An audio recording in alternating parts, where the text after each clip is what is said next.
Hello, shalom everyone. I am Judith Shamir, the Vice President of Programming at AMAT USA. It is my privilege to welcome all of you to this program, very special one, that we entitled Restoring Peace at Home, Healing Trauma's Impact on Marriage and Family in Israel. This program is especially meaningful as we commemorate the International Day for the Elimination of Violence Against Women, a day that reminds us of the urgent need to support those affected by violence and to promote healing within the family.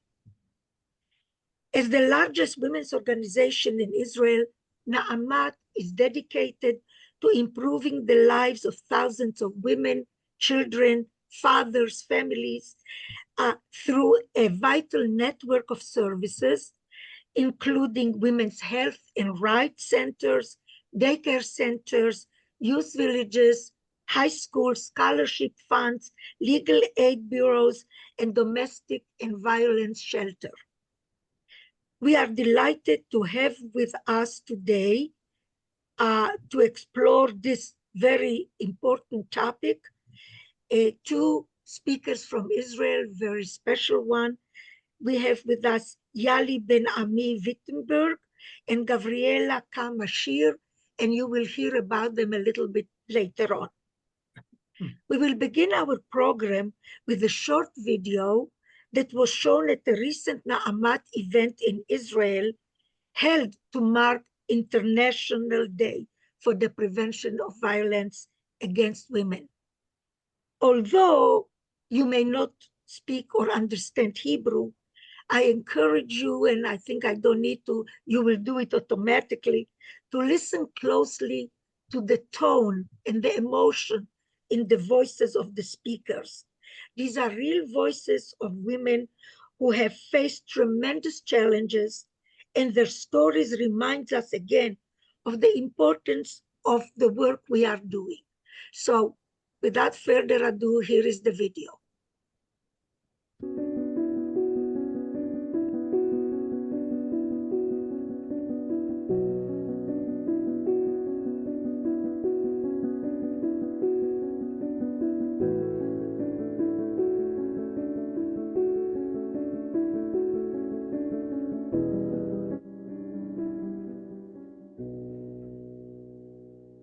מה שקרה כאן בשביל לאוקטובר, תקשיבי, זה לא קרה לי אף פעם, באמת. הוא מתנהג קצת אחרת לאחרונה, אז אני קצת יותר זהירה. אני יודעת שלפעמים דברים לא כמו שהם נראים. כאילו מבחוץ זה יכול לראות חמור יותר. אבל אני כן מנסה להבין ממנה אם הוא שוב בהתקפי זעם, או שהוא פשוט סתם טמבל עכשיו בגלל המצב, וקשה להבין מה שקורה.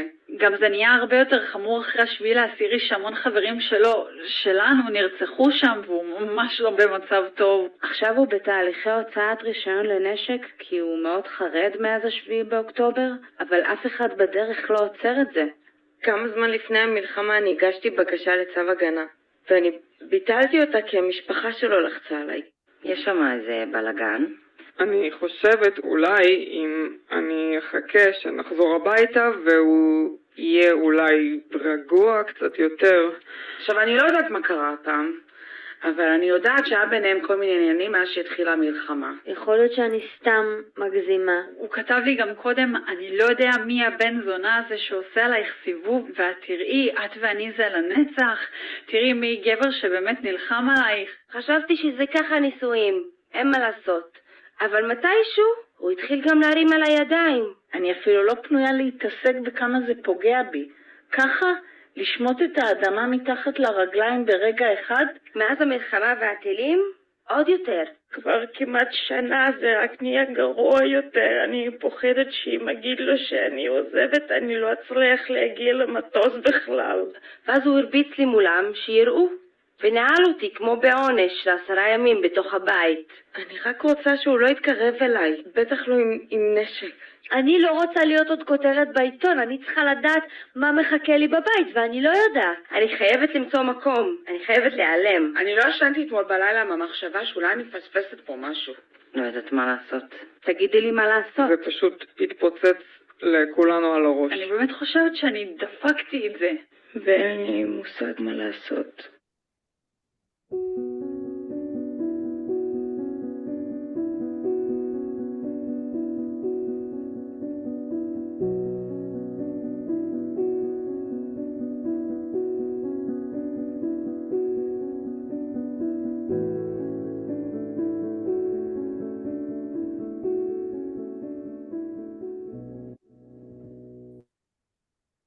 Difficult to hear the desperation, the fear, and still clinging to some hope, maybe. Anyway, at this point, I would like to introduce to you Shirley Shavit, who is joining us from Israel. And she's the director of International Department of AMAT. And I would like to begin by taking this opportunity to wish Shirley, on behalf of all of us, a Mazal Tov, Shirley. Is she here? Yes, I'm Yes. with you. Okay, Mazal Tov. Shirley just had a grandson. Right. Mazal Tov me'alev. And thank you, Shirley, for all the work that you are doing and for being here with us today. So it's all yours. Thank you very much, Yudi. It's so great to see you and to see everybody here. Thank you for your good wishes. And Kim, wow, I didn't mean that all the board members of Naamat, and I was so excited to get all the good wishes, and thank you really very much. It really was heartwarming. Dear Chaverot, it's really great to see you, to see members of Naamat USA, to see members of Naamat Canada. The topic is a very hard, difficult, and sad one, as you all know. And I'm sure you got what I sent out about the big event that we had with about 1,000 women at a big event at the Tel Aviv University just 2 weeks ago. This phenomena is something that is ongoing, and it really increased during wartime, and it's been over 400 days that we are confronting this difficult time with the war and the tension in Israel and the unpredictable situation, and it's really very hard. I do not want to take much of the time. I want to first thank all of you for your commitment, your devotion to Naamat in general, and also, of course, for raising this topic. Naamat Canada also very much is involved and does so much for our center and our shelter in Tel Aviv. So from here, I would like to present shortly, and they will talk for themselves. I would like to present Yali Ben-Ami Vitenberg, a good friend of mine, first of all, from Naamat. Yali is the director of Naamat Center for the Women and Family, which used to be called Glickman Center. So this is now the name that was changed, and it includes the shelter for women suffering from violence and their children.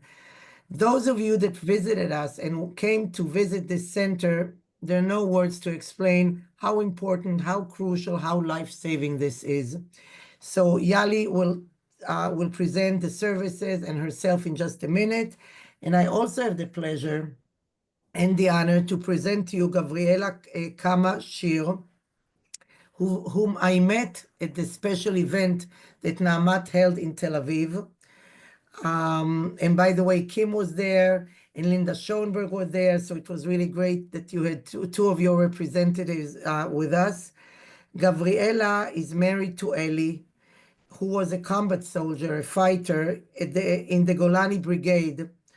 And it's a very combat unit, one of the leading combat units in Israel. And he's coping until today from post-trauma.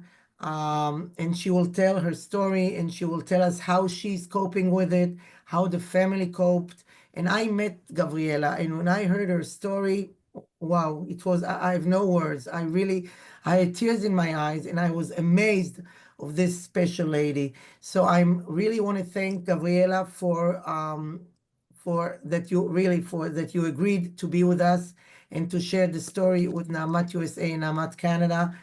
And I'm sure this will be very important for everybody to listen. So thank you very much, Yali and Gavriela, and the floor is yours. So we'll begin with Yali to really say a bit about Naamat services on this field and herself. And I see also Anita Blanchet. I have to say that Anita Blanchet from Naamat Canada, I don't see everybody, but I just saw Anita is one of the leading women in Naamat International who's all the time doing her best to help us with the shelter, which is in the name of her daughter, Rodi Blanchet Benarak. And Anita, we appreciate so much everything that you do and all your efforts. Thank you so much. Vakasha Yali. Well, thank you, Shirley, and thank you, Akim and you, Judith. I'm so excited to meet you today in that very important meeting. I know and I appreciate all your helps to our unit.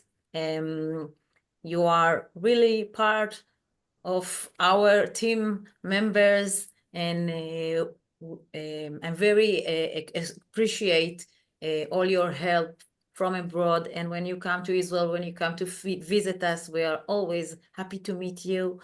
I'm excited. So I'll start, and I will say I'll speak about my unit. So the Women and Family Unit, responsible for the fields of violence against women in the family, as you know. The unit includes 4 subunits. One is the shelters for women victims of violence and their children. We call it the house for Nashim Amitzot, brave women. Thank you very much. Thank you. So this is the first unit. The second unit is Abba Center. It's a Naamat Center for father. We're talking about normal father. I mean, not a father that are violence. The third unit is a national ward lection unit. The specialized on domestic violence, and of course our hotline 9201, a line for women in situation of crisis and change, and also for their families.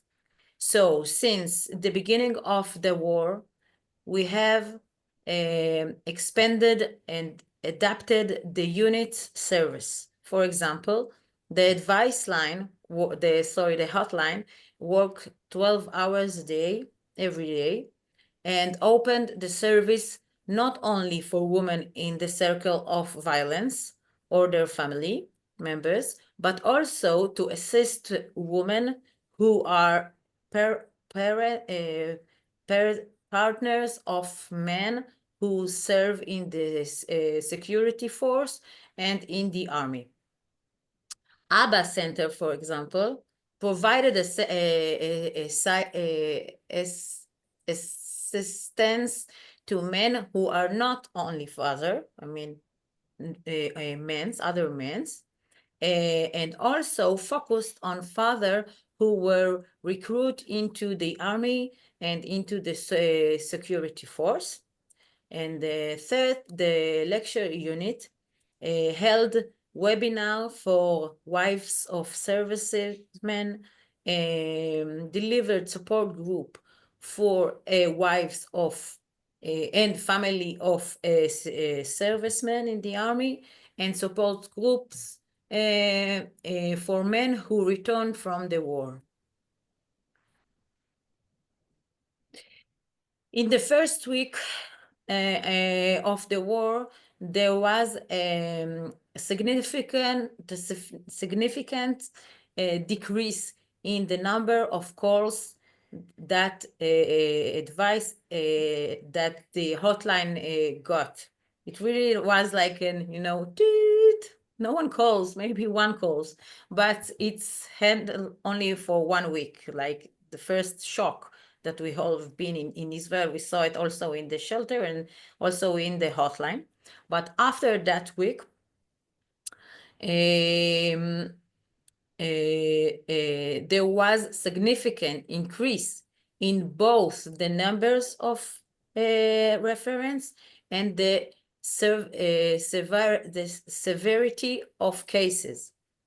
Data from the Ministry of Social Affairs show that there was a 67% increase in the number of calls regarding violence against women and children in the family in the first 6 months of the war. 67%.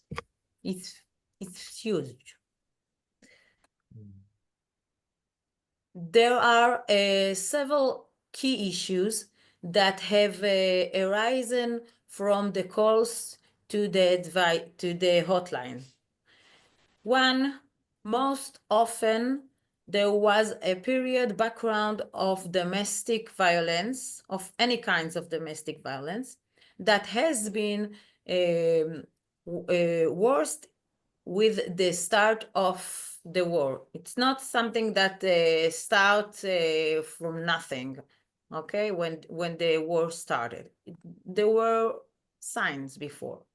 Second, we have got much more calls from women who were not known to social services or to the police, mainly wives of security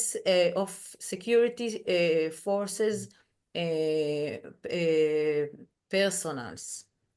Third, many women turned out to be afraid because their husband has received weapons.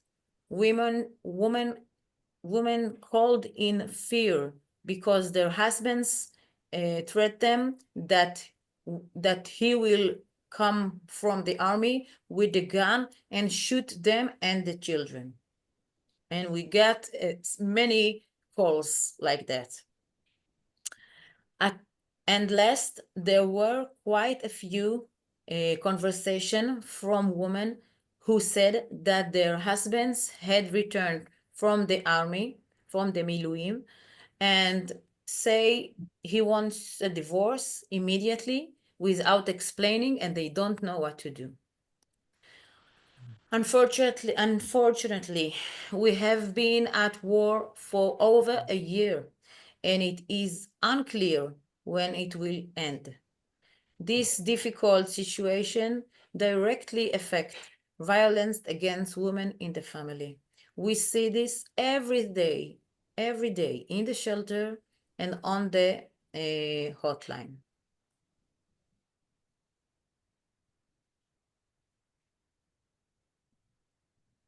That's it. So, Yali, thank you. So, Yali, thank you so much. One of the things that I was so impressed by when I met you in Israel was hearing from your social workers about the impact of the war on those who are already in an abusive situation.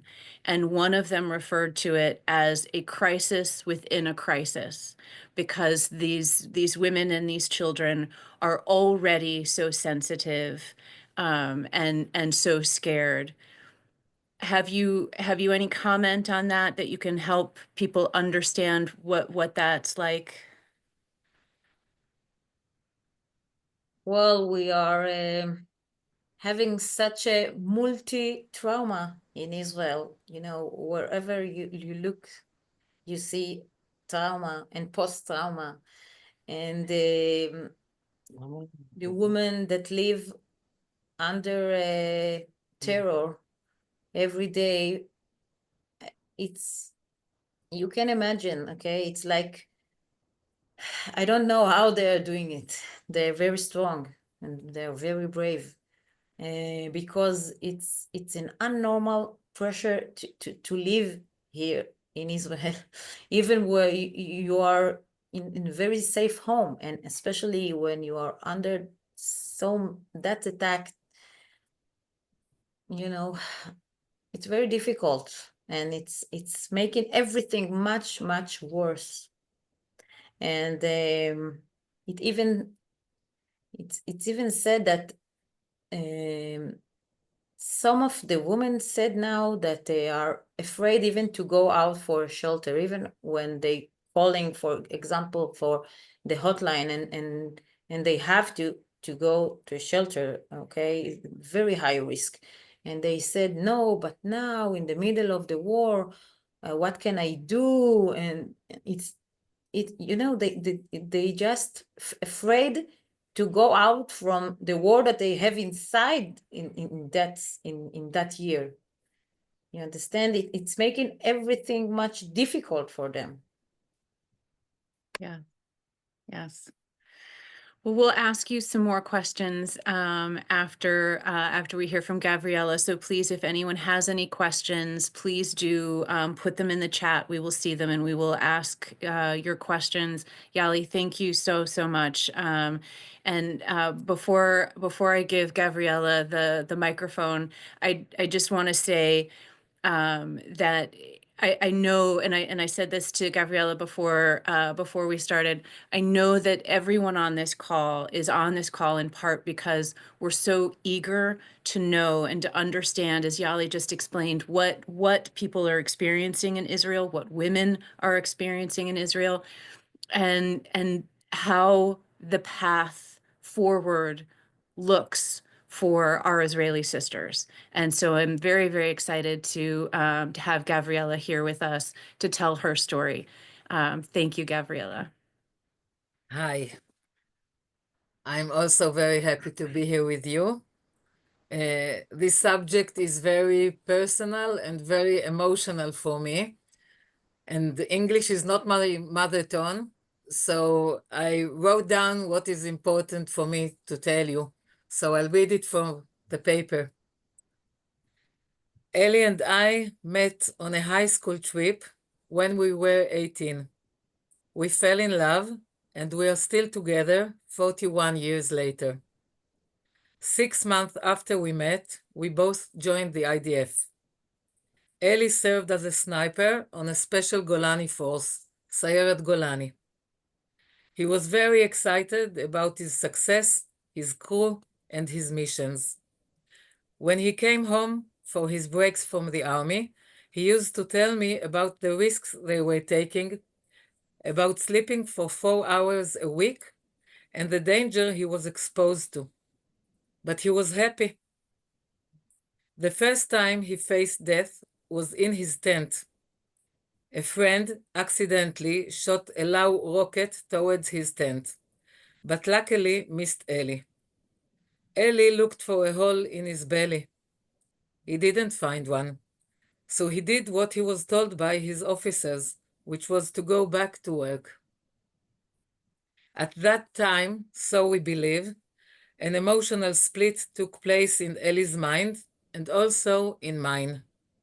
On the one hand, I could feel how he was getting more and more distant and closed up, and I was worried. But on the other hand, we were raised to serve and felt very proud of his army service. This emotional split will play a significant role in our life forever. When Ellie was discharged from the IDF, we spent many years abroad, where Ellie worked as a security officer for Israeli consulates. Since we were completely unaware of his mental state, we did not notice that his job awakened his demons from the army and worsened his IDF traumas. At the age of 40, Ellie was called for Miluim, the reserves, in Rafah. The situation there was very bad, so they needed an excellent sniper. At that point, we were living at the north of Israel. We had a successful business, a carpentry shop, where we worked together, and 2 sons, Moran, who was 12, and Hadass, 9. I had a very bad feeling, so I asked Ellie not to go. He said he cannot abandon his friends, so I gave up.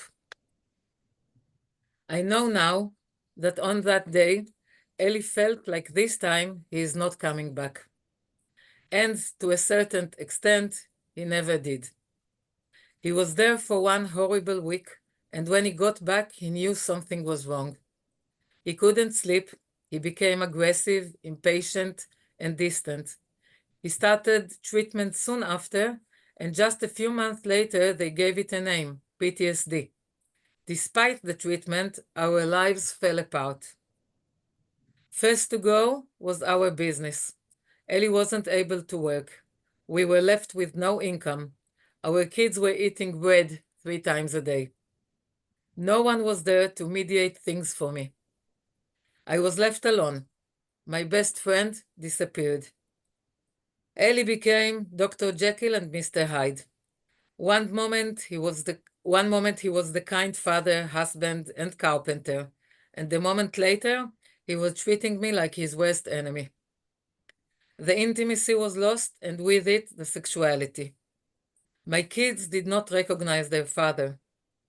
Everything changed in a matter of weeks. None of us could comprehend.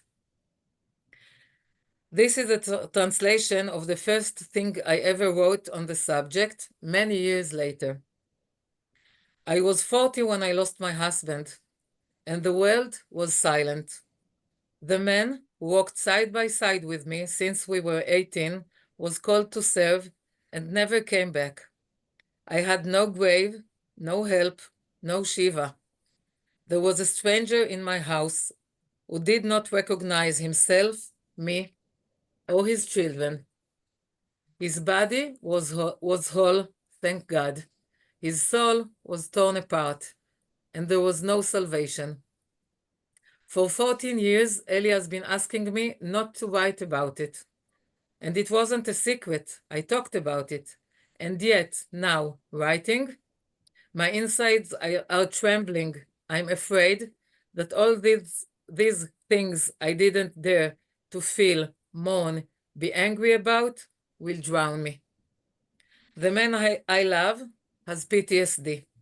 Our relationship, our business and family, my children and I, are living in post-trauma as well. A complex one, if I want to be accurate, because what has burst at the age of 40 has originated with very deep roots when we were 18. I believe that there are many like us, among us, that the soul of a teenager, a young adult, or a grown man cannot truly process what one experiences during a battle. That the patriarchal education that screwed women over has done the same to men, and therefore, not only they have to fight, they are also not allowed to express their emotions or cry. I believe that this way we grew up is hurting us, our sons' souls, and then the soul of their families. That's why I do my best to bring light and awareness to the hardship, the horror, the loneliness, the lack of support, the depression, the loss, and right beside them to all that love can give, because we can, even when under fire of combat and bureaucracy, follow the markings in the trail that love provides us with. I was a strong woman and very much aware, but the panic disconnected me from my emotional resources. I went into a survivor mode. Eli is not a violent man, he wasn't before, but we did experience actual violence at times of dissociative state. What causes this state of mind is some kind of a trigger. It can be anything and can happen anywhere. Many times we didn't even know what the trigger was. At that point, Eli's consciousness is being abducted, and he returns unaware of his real surroundings to Lebanon. Over there, the only way he knows how to act is like a soldier, someone who is fighting for his life. One Saturday morning, we were having breakfast. Moran, our son, was excited about his new computer game and left the table to go to his desk. Eli sneaked behind him and strangled him, until Moran fainted. I screamed. Moran asked, "What just happened?" Eli said, "I wanted you to stay at the breakfast table." I said, "Let's go back to the table." That was the level of this association and how abnormal our lives were. In our case, we had very little help. Eli got treated, but there was no support for the rest of us. He was also very busy fighting the Ministry of Defense for his rights as a disabled soldier, and it took us 18 years to get all the benefits a PTSD soldier deserves. Many people told me I should have left him. I stayed for many reasons: fear, commitment, habit, and a lot of love.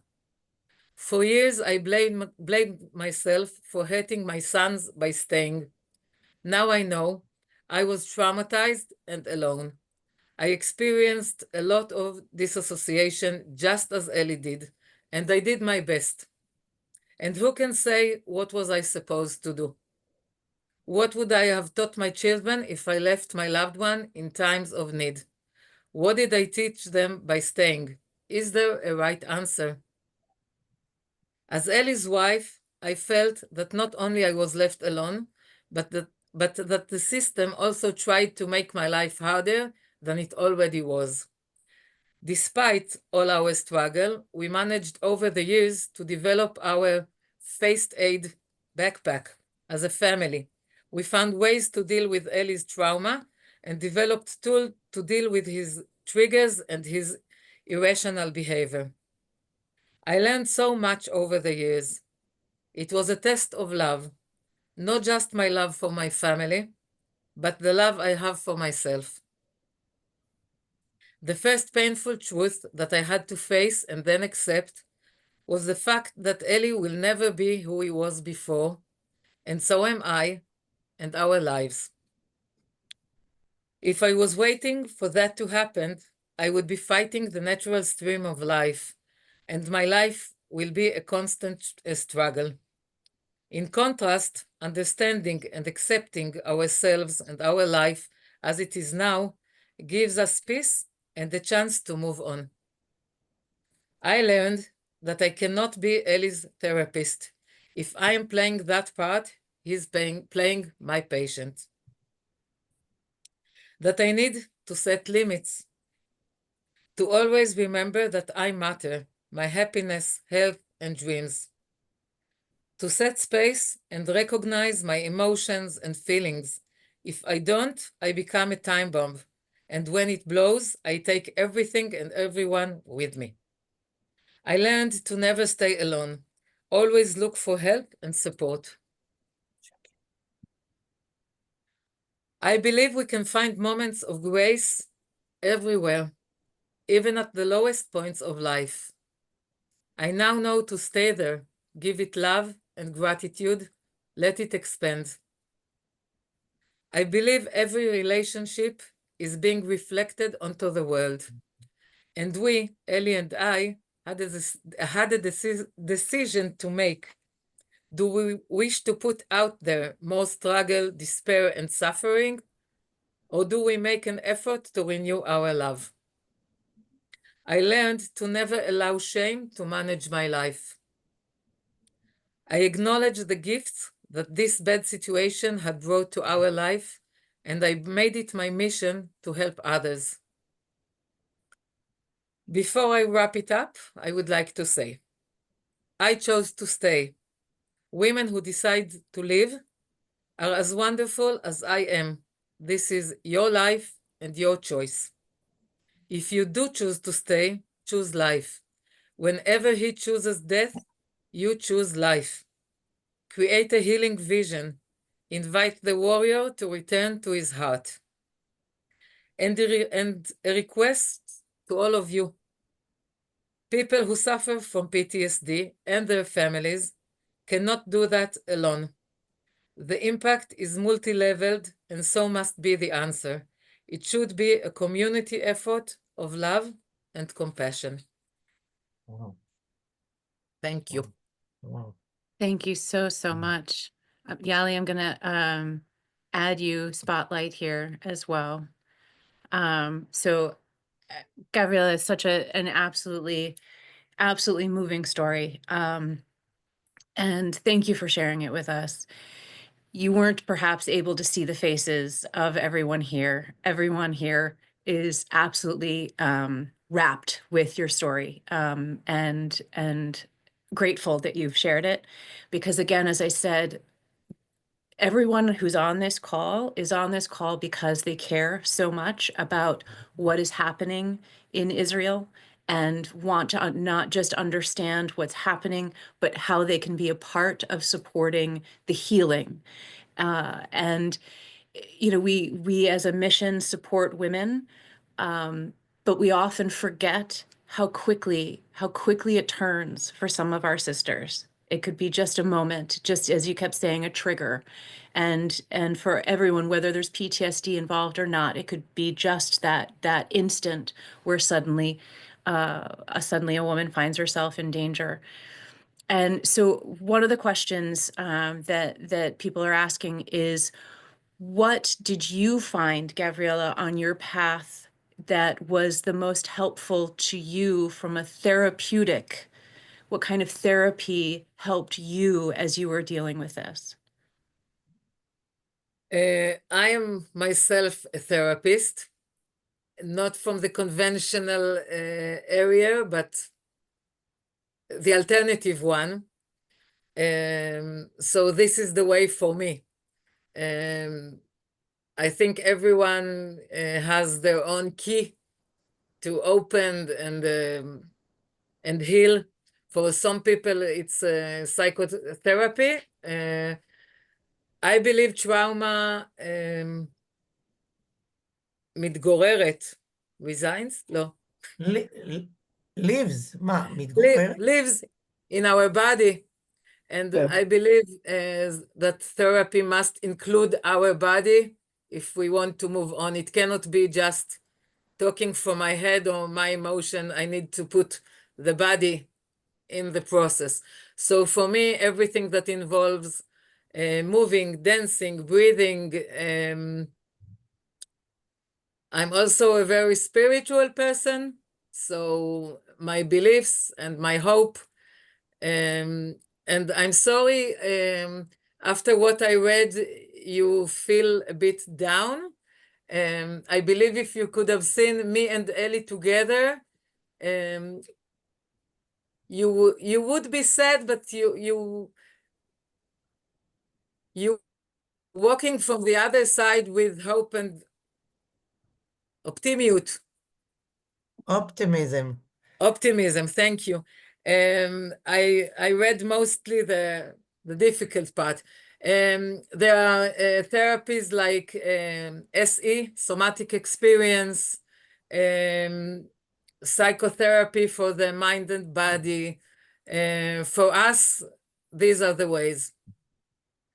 Just a reminder to anyone, if you have questions, please go ahead and put them in the chat.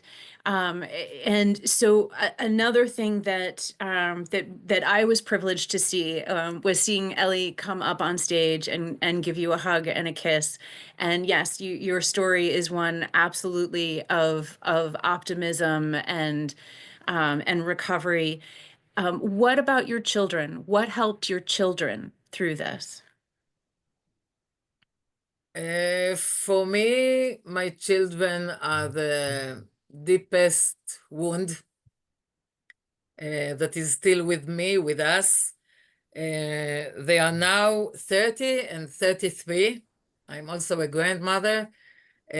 So they are adults. So I speak little of them. But they are scarred for life. I can say that for sure. And not only my children, the children of my friends and people I know are scarred. When they were little, there was no help for the wives and the children, and we had no money, so I gave them very little treatment, psychological treatment from Natal, if you know Natal. When we became our financial... financial situation got better, they got more treatment. They are okay, but the wound is there. For one of them, there were many years he struggled even with getting out of the house, with depression, with anxiety. I don't know how you call second-hand trauma. Mm-hmm. Yeah, so we all experience that. And I now believe that we don't only have second-hand trauma. I believe we have a trauma of our own. And it's not really talked about. So Yali, one of the things that I'm hearing here, and I heard also in the program that you had at the beginning of the month, was talking about the holistic approach that AMAT takes, that is not just treating the family member with PTSD, but treating the marriage, treating the wife, treating the family. Can you speak for a moment about how AMAT treats the whole family? You need to come off mute. You're muted. Yes, well, Gavriela, I hear you for the third time, and it's still, very difficult, and also very moving, and I can hear the hope that you are sharing with us. Well, as I say at the beginning, AMAT, I mean, my unit understand very at the really beginning of that war that there is a subunit that really needs our help, and that unit, it's exactly Gavriela family. Okay, it's Eli. Okay, Eli's men that around us, and they need us, and they will need us. Okay, we are still, we're still in the war. Okay, the post-trauma is, I really believe this is only the top of the ice. How do you say Tip of the iceberg. Tip of the iceberg. Yes, exactly. Okay, so it's only just begun. So that's why Abba Center really approach to that community, and when I say approach, we are publicized in the groups of men, of women, of husband, of woman, wife of soldiers and miluim service. Reserve service. Thank you. Reserve service. We are approach them, so they will call the hotline. I mean the woman, and the men, they can write us in the website, and professional staff members calling back to them. Okay, and help them. Okay, this is in its work. So many fathers write and said, I change. I don't know myself. I'm afraid because I'm with my children, and I cannot be with them anymore since I come back. Okay, so we really work a lot, so they will approach to us. Okay, and I just want to say that Gavriela is part of our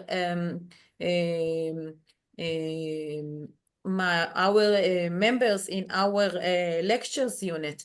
Okay, we are running with Gavriela's story with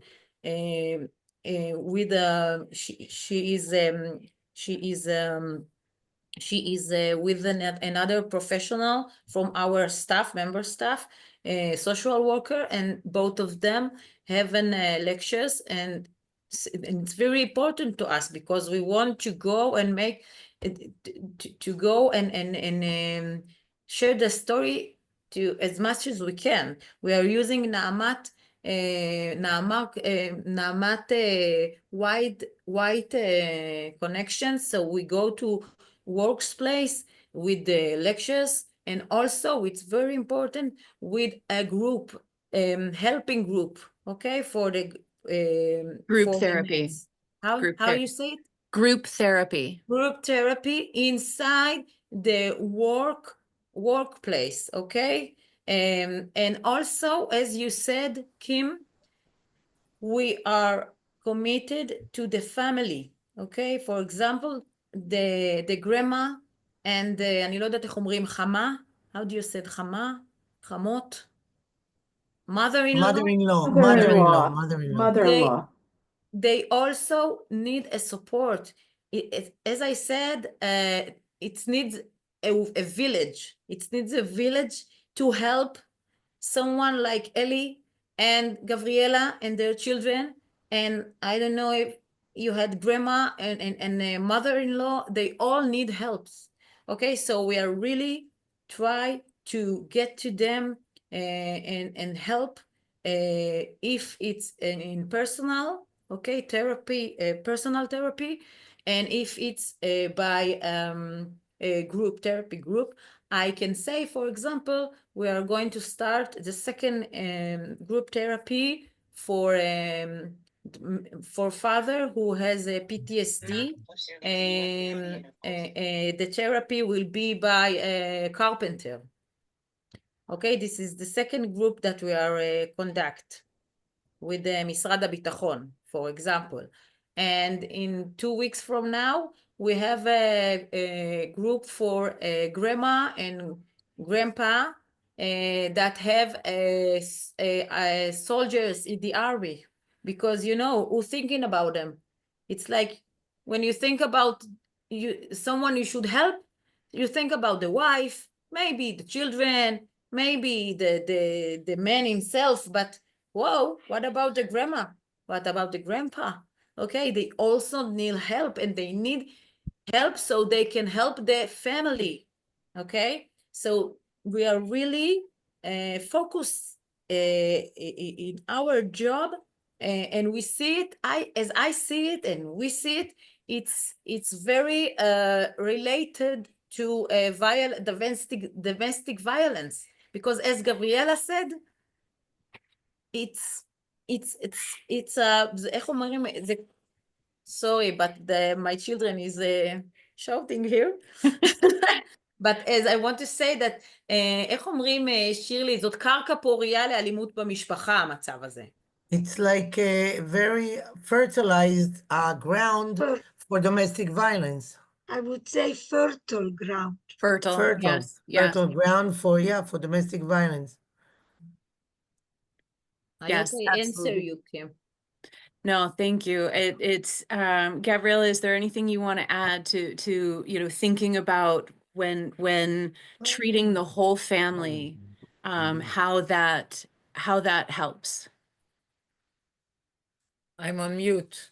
Nope, you're good. Okay. I think it has to be the whole family, because, you know, like I said before, I was a very strong woman and very aware, and I lost everything. I couldn't comprehend anything. I didn't know what to do. My children didn't know what to do. There was, Ellie was ashamed, so we didn't tell others for 3 years. And, you know, my son once got interviewed for a film 5 years ago. And one of the things he said, that there must be someone that knows how to take the entire family and treat it from the first moment. Because if they don't take the whole family from the first moment, you lose them for years. So I agree completely with Yali. It must be the whole family. And grandmas as well, and grandpas as well. Yes, but I think I'm very impressed from Naamat and also from you, because, you know, for me, this is my life.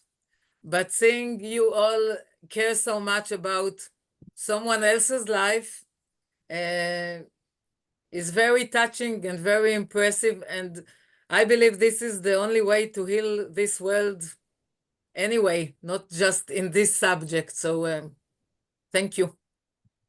No, thank you. Thank you so much for sharing your story, and thank you, Yali, for all of the work that you do day in and day out before October 7th, and obviously everything that has come afterwards.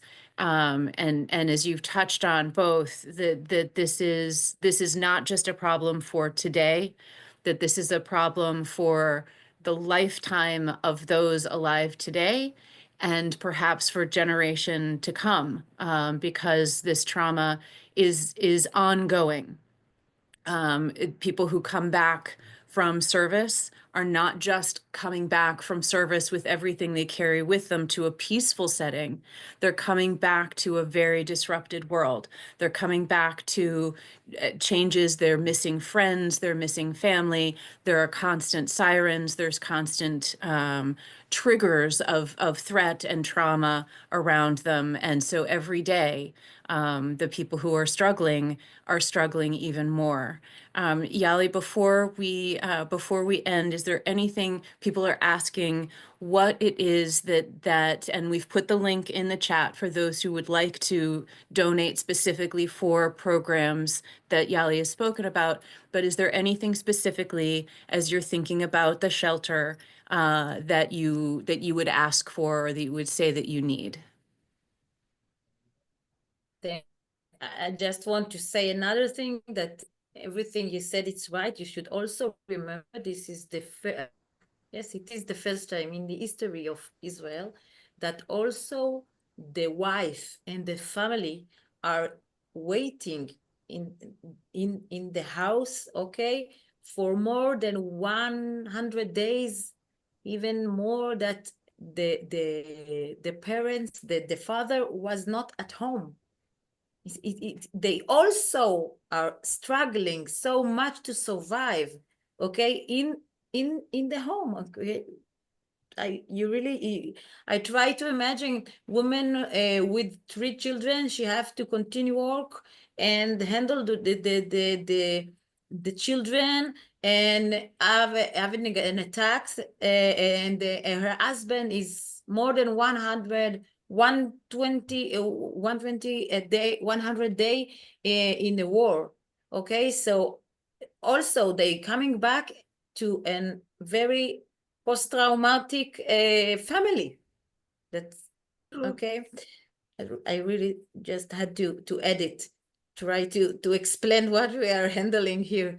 So for your question, Kim, we are really in our unit doing so much and very thinking how to use every donation as right and as helpful that it's possible, okay, in the shelter, okay, and in the hotline, and in Abba Center, and in the lectures youth, the lectures unit.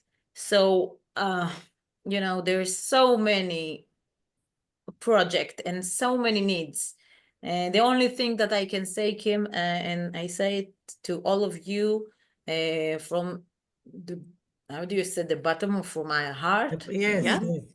Okay, I can assure you that we really do, we really act professionally and הכי מותאם לצרכי השטח עם התרומות. שירלי, תעזרי לי פה. It's all the contributions, all the donations, we try to fit them to the real needs that come up from the ground. So it could be, I will elaborate for a minute, because what Yali is saying, she has services for children, for women, for men. So we're told this is services, okay? Courses, whatever she said, therapy and so on. In addition, we just finished renovating with a lot of money. This, I would really sending much appreciation, conveying my appreciation to AMAT Canada for a huge renovation of the kitchen. And the next step that we're starting very soon will be a major renovation of the playgrounds. These are big donations. But besides that, like Yali said, every dollar, like we say, all of us, every dollar counts. Because just to give you an example, if we have to do psychological, not therapy, how you call it, you know, when you diagnosis, you have social workers. When we have to do for the children, many of the children need psychological diagnosis. Just that alone is about 1,000 American dollars, okay? Just for one child. So we have up to 30 children, 30 women and their children. We always have 10, sometimes 20 children, but even if we have 10 or 15 children, if we need to do a psychological diagnosis even once, you know, once a year or once when they come, it's thousands of dollars. So every dollar counts and everything is so important besides all the renovations and the equipment that we purchase. It's a big house. Many of you have visited. So like you have to maintain your house. Therefore, and this is much beyond, much more. So we do have a lot of expenses and we're doing our best with what we have. And thank you all. Thank you all for all your, you know, dedication, all your support for this very unique, one of our flagships, the center and the shelter. Thank you. Thank you. So again, we've put the link in the chat, and Canada has also, because we are honored to have our Canadian sisters with us today as well. So both links are in the chat. And you can make a donation should you choose. Please share information about the work that we do. For those like you who are eager to know how to help, please let them know what we do, because we do such absolutely critical, fundamentally critical work every day. And before I let you all off of mute to say hello to each other, I wanted to let you know that we always have great programs like the one that we had today. Thank you again to our panelists. Thank you to everyone who is here with us. The next program that we have, our Western region, is going to be having an in-depth conversation via Zoom with Dr. Sheila Nazarian about her journey from fleeing from Iran as a child to becoming an outspoken advocate for Israel and the Jewish people. That's on Thursday, December 5th. We'll be sending information about that program along with a recording of today's program, and there will be a link if you would like to register for that. So without further ado, as is our tradition, we welcome you to please come off of mute and say hello to each other. I just want to thank, yes, sorry. with your permission, I just want to thank Yali. It's, you know, English is not our mother tongue, and we're all doing really utmost efforts to Absolutely get things across. So thank you very much, Yali. Very well done. I'm really trying. You did an amazing job. Great job. Amazing Great job. Yes, Both of you. of course. And yeah, where is Gavriela? Gavriela. I want to thank Gavriela so much. I just met her, you know, during the big event that we had, and then we spoke, and I heard her story. I had tears in my eyes when she spoke, and I had even more tears in my eyes when her husband came up and gave her a big hug. So her story is, you know, it's one of so many, but the way she brings it across, Gavriela, thank you so much. It was so meaningful and really heartbreaking to hear your experience. And thank you very much for sharing it with us. And thank you all, Chaverot, for everything that you do and for what you are for us. Really much appreciated. Thank you. Can I say something, Kim? Please. Ellie has suggested to say hello to you all. Yes, please. Nice. Very nice. But now you really feel like you were in our event. Right, right. פשוט שב, רק את החולצה. רק את החולצה, שב. It's just hello because he doesn't speak English at all. Hi. It's okay. But this is Ellie. He's not so short. There we go. This is Ellie. Beautiful. Beautiful. Beautiful. רק טוב. Beautiful. Kol tuv. Kol tuv. Kol tov. You both Thank be you. blessed with much good health. Amen. Amen. Amen. Thank you all so much for being here. We will send out an email tomorrow with the recording of today's program with links to our next program. We will include the information about Gavriela's book for those of you who are interested in reading the Hebrew. And again, thank you so much for your ongoing support of the women and children in Israel.